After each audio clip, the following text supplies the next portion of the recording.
Baraya Cakra parantos waktosna 80,5 FM Radio Cakra midangkeun dongeng Sunda Dora-Dori.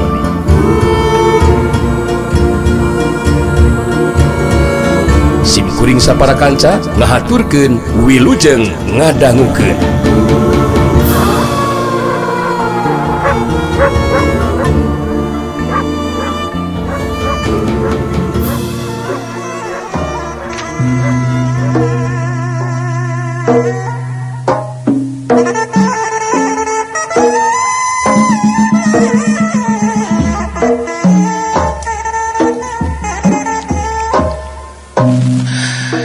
Ningali Utom jeung Adul ngalabar bedog, tapi kalah kating jaran teu ngalobrol, harita si Banteng Wulung jadi keseleun terus nyarita. Wah, uleon ngalahkah nyari cing kitu siah ngelopok? Ngongkoh cenah ngarekna rungu jeung urang. Gasok mangju lamun ngarekna rumah ngoroplok. Mangjung bambarengan siah dibangbuk sia kuruyung urang. Ulah ngaduhung sia ngamun dibangbuk sira terus rengmek bang batokna sia. Majut sia, majut ngutom ngadul. Utom ngareret ka Adul bari ngomong lalaunan. Esok, maju di jaheula euy, maju. Maju dinya. Engke dewek. Engke dewek nutur ke sok kana di jaheula maju teh heula, Dul. Maju teh heula. Terusin dul, asok maju dul, maju dul. Nah ini tah maju ka dewek Tom, mahnya dewek heula anu maju, kudu babarengan atuh Tom. Mahnya tuh, teu babarengan. Apaan urang datang teu babarengan. Jadi taruna oge kudu maju babarengan Tom. Hasok Bang Tom. Hasok di dieu heula dul. Engke dewek nyusul, kumaha teh? Sok ti heula, di dieu mau cicingeun atuh. Mau mending bareng we Tom. Ningali Utom jeung Adul kala kasiga anu palobala omong, harita si Banteng Wulung keseleun. Wah, ngalah ka panglobang-lombang ngomongan gitu sia. Iya.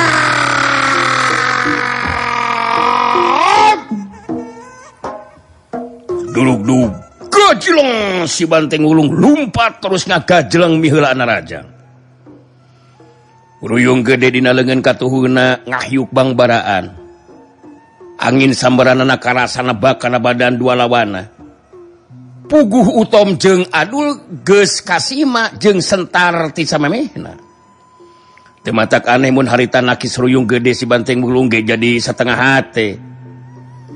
Balukarna mangsa bedog dipake nakis ruyung lawan, harita bedog Utom jeung Adul ngaraceng leupas tina cekelanana. Saking kurosana tanaga si Banteng Wulung. Sabuk hiau, pulun terang, celang. Sabuk terang, celang. Utom jeung Adul pating puringi seleungeun katuhuna pada asa kalomper. Duanana jadi teu beda ti anu kabur pangacian we waktu ruyung gede si Banteng Wulung ngapabuk kana sukuna Utom jeung Adul geus teu bisa disikahan deui. Si Gandung ngadadak leungit kamampuan dina ilmu silatna. Hiuk peletak, wadaw, aduh, adir.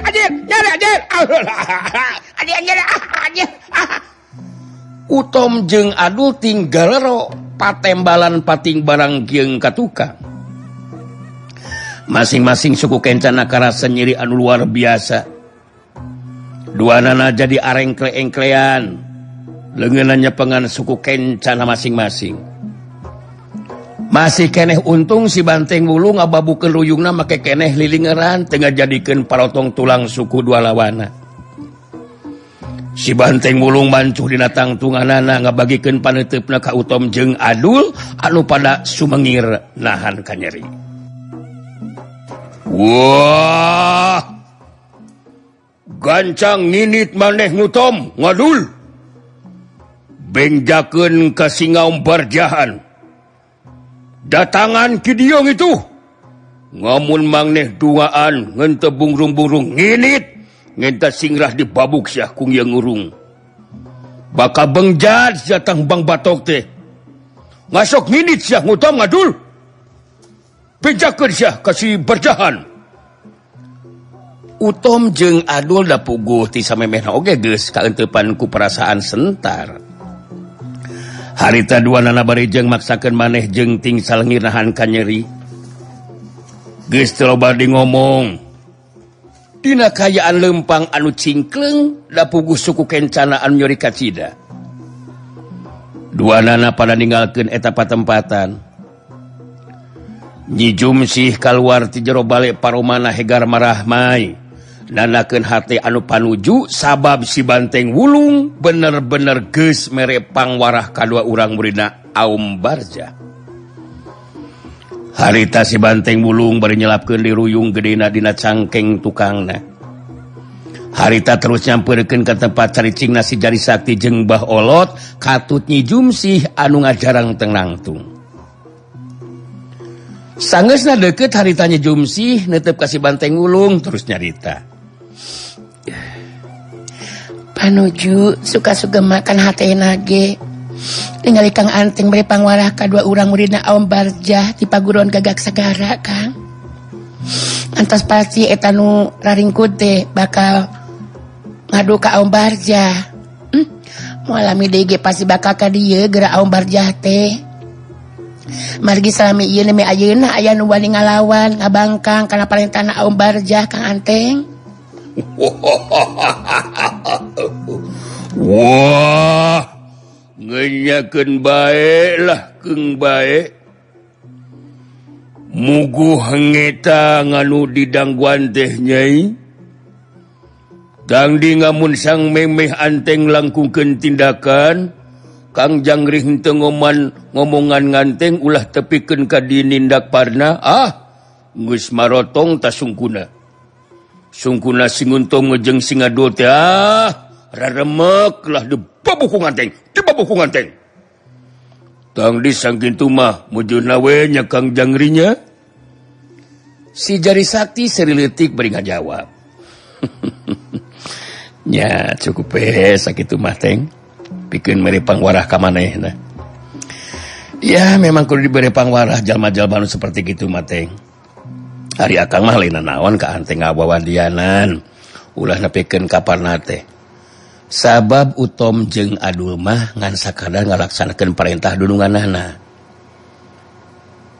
Nyata anu sakaligus oge guruna. Leres kitu bah? Sumuh leres kitu deh. Leres. Lalu jadi inung lulusuh nama tos jelas memang Aum Barjah den. Tos kabayang ku Abah oge. Upami eta Aum Barjah dugikeun ka cios ngalindih Abah janten pupuh ieu lembur. Sakumna warga pasina oge bakal kasiksa den, sumuhun kasiksa hate gitu. Da moal aya nu matak panuju atuh. Sikap katu tindakan ti Aum Barjah mah Den Agus. Ya pasti karena gitu bah. Urang kalabat balik deui atunya banyak. Keun we lah urang dagoan we ayeuna mah kadatangan si Aum Barjah. Ngan ke Aum Barjah mah bagian akang teng anu bakal mere pangwarahna nya. Ya kumaha Kang Jangri we ngeta mah Kang Jangri. Tang di nganteng mah henteu nguat. Ngeta singkap ngejeng ngomongan si Ngotom ngejeng si Ngadul. Nganu sombongan ta si komplok teh, si goroblog teh. Henteu ngangjenan Kang Jari ngejeng Bah Ngolot, keuluh atuh da. Anu mantrak Anteng langsung keluar, bari sang kalian batingkeun tah. Ku nganteng mah. Oge sakalian buktikeun ka Nyai Jumsih. Nganu di ngomongkeun ku Anteng teh memang sabenerna bakal ngabela ka Nyai Jumsih kitu Kang Jangri. Mun katampi ku abdi ge Kang Anteng. Kasaksian ku abdi buktos Kang Anteng. Bela ka abdi salengkapun Bapak. Urang dilebet we atuh ngobrolna Kang. Si Jari Sakti jeung Mbah Olot mah geus leuwih ti heula arasup ka jero bale. Saterusna si Banteng Wulung jeung Nyi Jumsih ge nuturkeun arasup ka jero bale. Bari ngadaguan kedatangan Aum Barjah, opatan ngariung neruskeun obrolanana. Baolot anu harita keur cumarita bari ngabagikeun paneutepna kasih jadi sakti jeung si Banteng Wulung. Abah mah bingah aya selempang aya ieu teh Den Agus. Sumuhun ari bingahna margi dibantos ku Den Agus sareng Den Anteng dina ngabereskeun ieu masalah. Namun tetep masih keneh aya ieu teh kasalempangan mah Den Agus. Nah naon kitu anu janten kasalempangan Abah teh bah? Sumuhun. Awon kapi unjuk ieu teh Aden. Anu disalampangkeun ku Abah teh upami salira dua antos ngantunkeun ieu lembur mah pihakna Om Barja teh bakal teras langkung keras deui tindakanna ka Abah sareng Kangpu anak Den.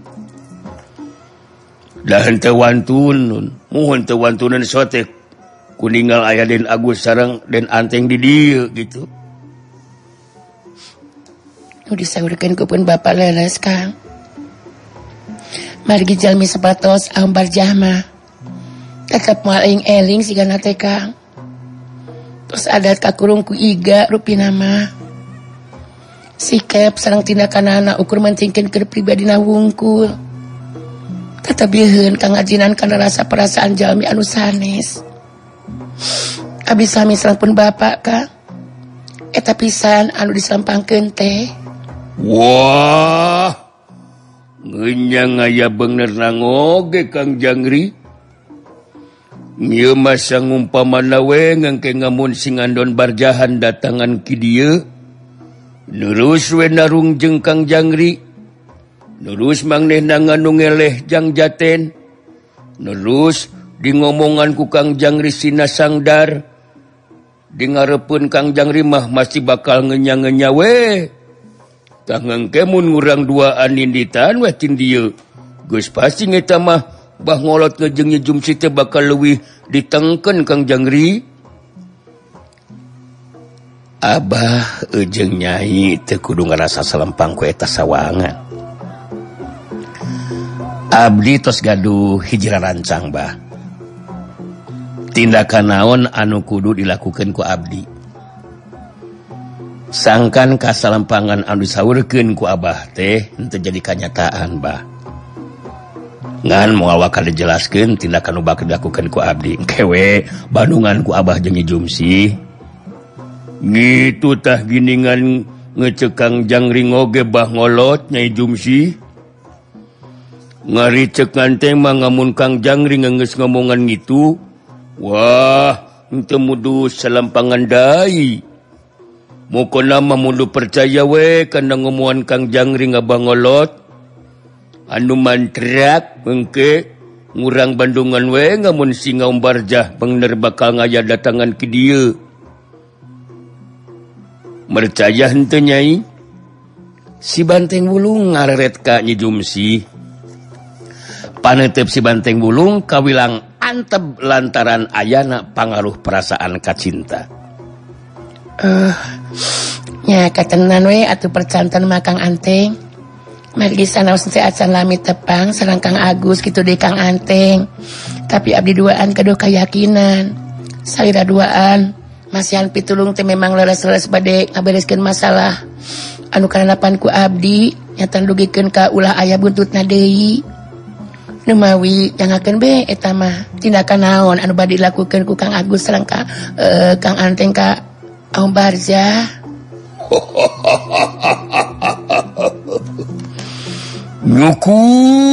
Nyukur ngatuh ngaring itu Nyai. Memang mudung itu. Mukona ngamun ngeunggeus bengres ngurusan ngoge ari nganteng mah ngarek mindengan we datangan ki dieu. Sumpaya bisa panggihandai ngejeng Nyai. Lurus bisa ngobrolan dai, pelongan dai, ngocon manonan. Mohon nya mangga we atuh bade unggal dinten ka dieu ge teu sabios-bios Kang Anteng. Bingah we anu aya keur abdi mah. Mohon dah aku abdi salangkupun bapak oge mal disaha-saha atuh Kang Anteng. Punten we upami teu tiasa ngahormat anu sakuamistina tidak sakit kabuktosanana geuningan. Wah, nganu menting mah bingsa panggihan ngejeng nyai we akang mah. Kumaha Kang Jangri? Ngamun ngeungeus bengres ngurusan ngurang. Nurusan ting datangan deking dieu ngenten neon-neon Kang Jangri. Kang Jangri mah kerah ngeri. Nya teu naon-naon atuh teng. Pugu alus we Kang ngaranan minang datang silaturahmi mah. Eta sarua jeung manjangkeun tali duduluran di antara urang gitu. Pancekrot ge baraya salaksa kurang keneh. Musuh hiji loba teuing teng. Nya bener gitu Kang Jangri. Kumaha bangolot sang tujuh bangolot. Nya satuju atuh Den Anteng. Nu lamina ngantepkeun tali kawargian mah eta kalintang pentingna. Da ari Abah mah gaduh kayakinan patepungna urang teh memang tos aya anu ngatur. Tos dikersakeun ku Maha Kawasa. Anu akhirna Abah jeung pun anak aya nu ngabantu ngabereskeun masalah nu karadapan.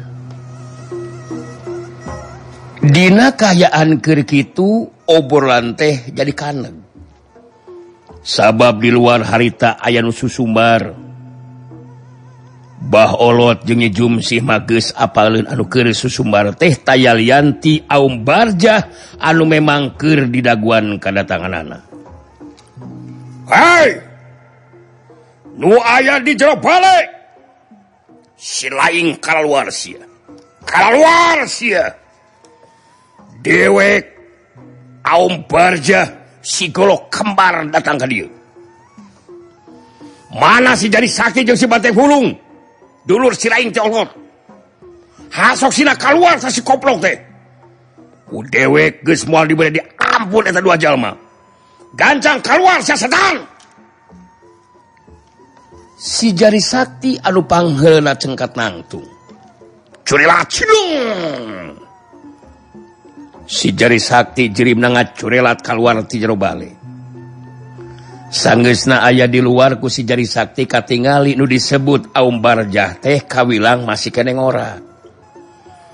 Make baju wanda jawara.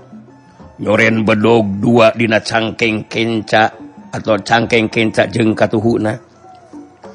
Aum Barjah di dunya kajawaraan kawilang geus boga ngaran da puguh mingpin paguron Gagak Sagara. Ilmu silatna memang geus kasohor dina ulin dua bedogna. Anu matak disebut si golok kembar oge. Harita Aum Barjah datang nate di baturan ku dua urang muridna. Aum Barjah netep seukeut ka si Jari Sakti terus carita. Si Utom jeung si Adul. Dua urang murid dewek geus mere gambaran. Si lain geus moal salah nu disebut si Jari Saktinya. Ini rahasia. Benar tuh.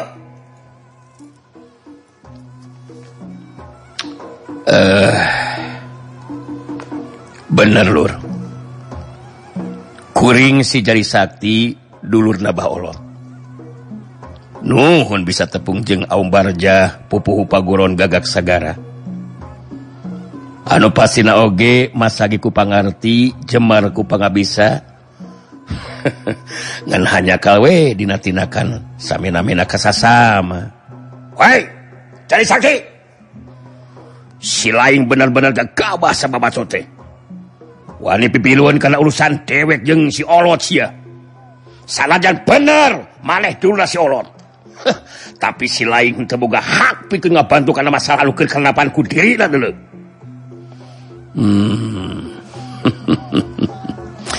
Nyan teu gagabah atuh Lur. Malah geus sakuduna kuring ngabantu ka Bah Olot. Da sidik Bah Olot teh kulawarga kuring keneh Lur. nu puguh taya hakmah Aum Barja sabab kegerek maksakeun karep jeung kahayang sarta rek ngusir Bah Olot jeung anak nasina Arinit ninggalkeun ieu lemur. Tah eta lur, tah eta teh anu lain hak anjeun atuh Aum. Aum Barja langsung nyiak peureum beungeutna. Ngareret ka dua urang muridna anu reret ngarti harita terus pada malunur ka tukang. Aum Barjah langsung nangtukeun sikap napikeun ngalakukeun tindakan ka si Jari Sakti. Si laing benar-benar teu beunang dideuleuh beungeut si Jari Sakti. Dewek memang mineng ngadenge ngaran si laing anu sarua jeung dewek bakalangan di dunia persilatan. Tapi si laing montong coba-coba urusan jeung dewek si golok kembar sia. Geus loba jago anu kae tinggal ngaran mangsa tarung ngalawan dewek. Ayeuna si laing wani pipireun kana urusan nganu harti si laing bosan hirup Jari Sakti.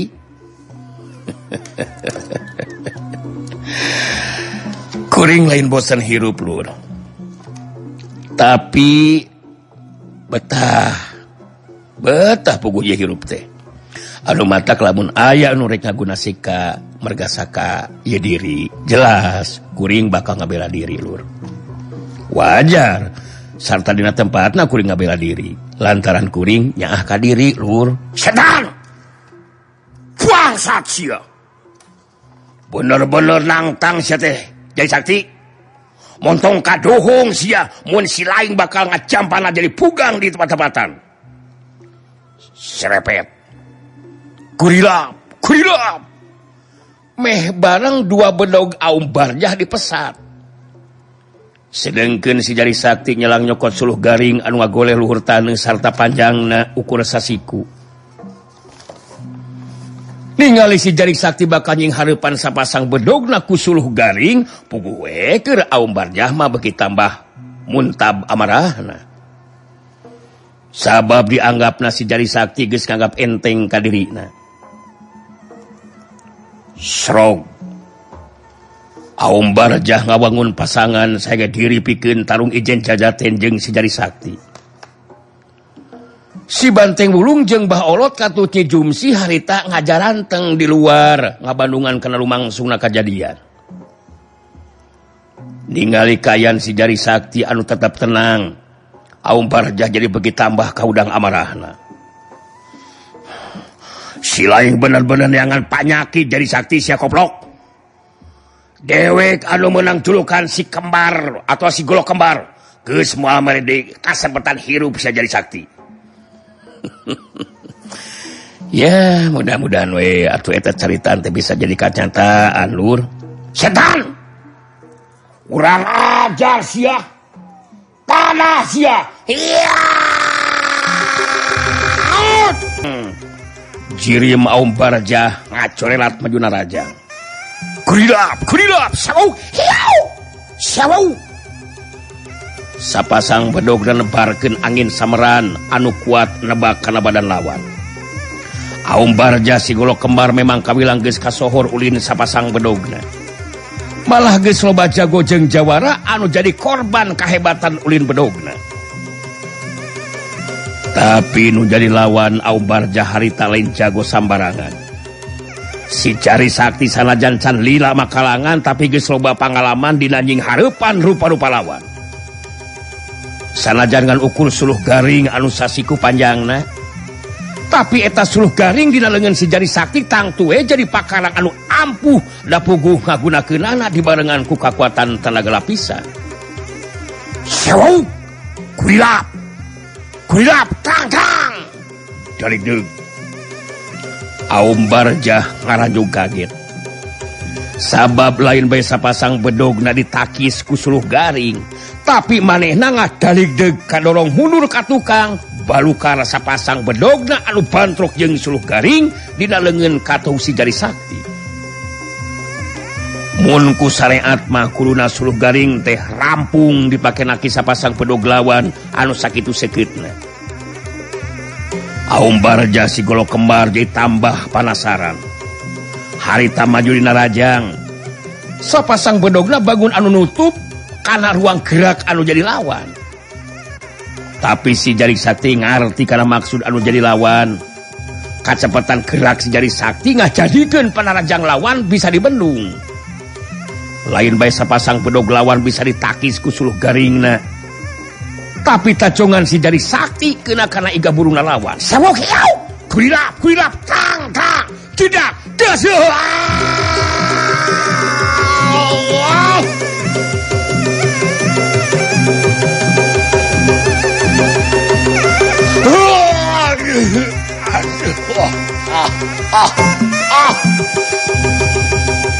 Aum Barjah ngagero kaget bari ngacari jeung mundur ka tukang sabarbalengka. Mangsa iga burungna kabeunangan ku tajongan lawan. Kencang Aum Barjah mancuhkeun di tangtunganna bari ngahegak ngatur napasna. Ningali kaayaan anu saperti kitu si banteng mulung jadi terus nyarita di barengan ku seuri. Ngari sugan teh bener we Ngaum Barjahan si gomlo kemar teh ngenya jagoan. Napi nanginingan? Ngan sangukur ngitung-nginingan kamampuhan maneh teh ngaom. Kang rasa nyerinya ngiga burung. Ngasok Mang Judei neruskeun deui narungna ngaom. Sing Jangkring Sakti dilawan.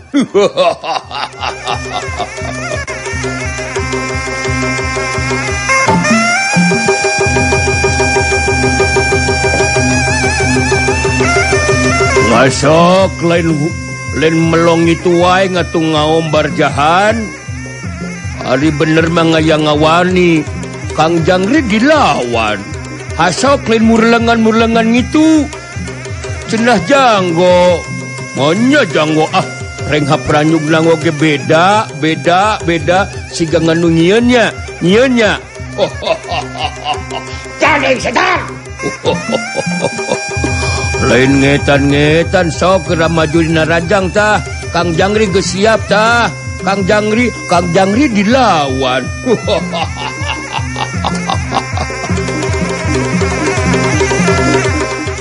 Si Jari Sakti pancuh dina tangtunganana dina kayan sikap anu tetep tenang.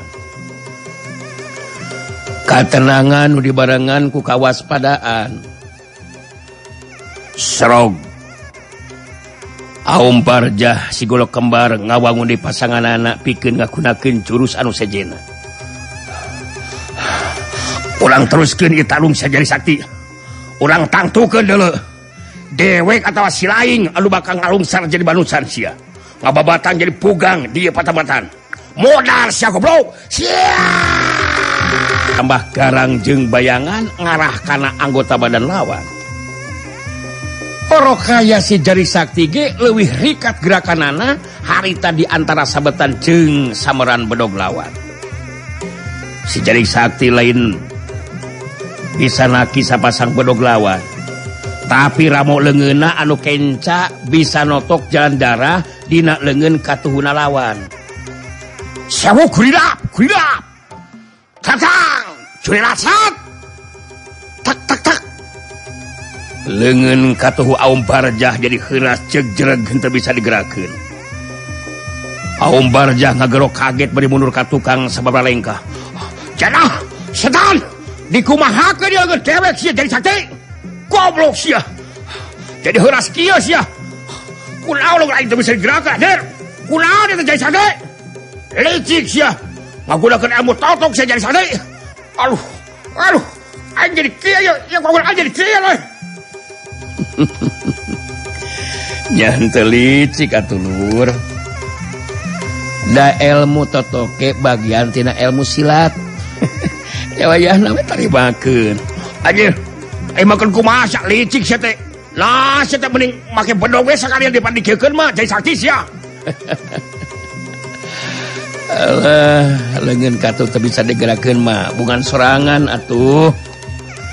Eta mah balangah we nafsu teuing hayang binasa ka kuring. Anjir.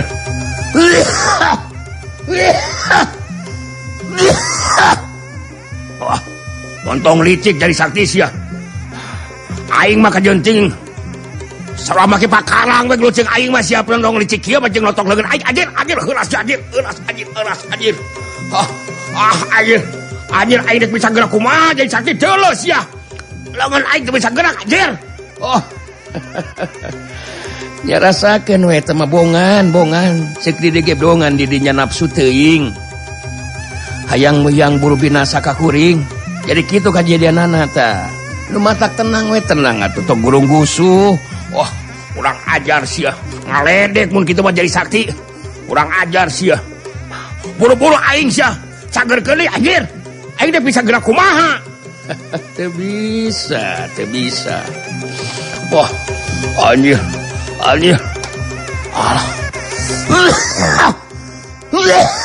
Karasa jeung ongkek-ongkekan tah. Anjir. Seueul karasana anjir. Aum Barjah si golok kembar ngarahuh dina jero hatena. Manehna memang teu nyangka, teu ngaduga ti anggalna mun anu jadi lawan boga tahapan ilmu silat anu mibana kamampuan dina ilmu totokna anu ampuh. Tapi disaksian ku urang-urang muridna tang tueker Aum Barjah mah bakal wiwirang di kolong catang mun nepikeun ka kudu henteu bisa ngabinasakeun anu jadi lawan. Degekeun ku si lain jadi sakti. Dewek tanu masa eleh jajaten sia jadi sakti. Urang terus ieu ditarung setan. Rasakeun sia jadi sakti. Iya.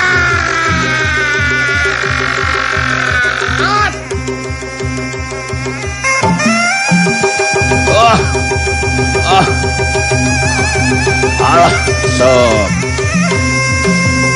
Ekum hade dinya. Sok. Aing canyamat. Aing canyamat. Canyamat saha? Panang. Walah. Jadi samat panang ya. Geus disamat kieu mah ye. Anjir anger euy. Aum Barjah maju dina rajang. Tapi kangaranan dengan katuhuna henteu bisa digerakkeun badina kayan masih keneh nyekelan bedogna. Tang tuwe gerak panarajangna anu ukur ngagunakeun leungeun kenca teh jadi karago. Puguh manehna geus biasa ngulinkeun sapasang bedogna. Kajadian saterusna geus teu bisa dipondah deui. Harita waktu bedogna ditakis ku suluh garing dina leungeun katos si jari sakti, harita waktosna seep. Waktosna baraya cakra, geuningan waktosna parantos teu nya kapan deui. Cad kanggo dinten ieu dongeng Sunda urang cekapkeun heula mung deui ka dieu, enjing urang teraskeun deui nya. Tah kitu. Atuh sementawis sim kuring dora-dori, amit mundur amit mungkur, hatur nuhun tina sagala rupi perhatosanana. Mios.